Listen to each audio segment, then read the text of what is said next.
Hey guys, welcome back to the channel. In this tech tutorial video, we're going to show you how you can set a preferred display or menu language in the Avast browser in 2026.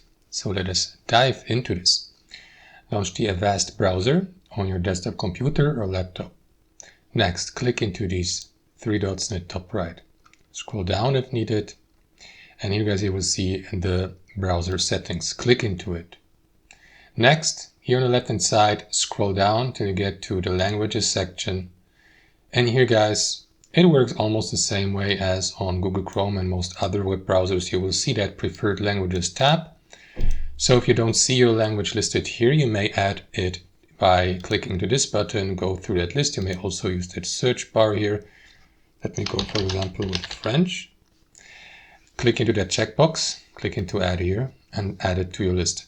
As you can see, it's not the display language yet, so you will need to click into these three dots here and then choose this option, display Avast browser in the given language. And that's it.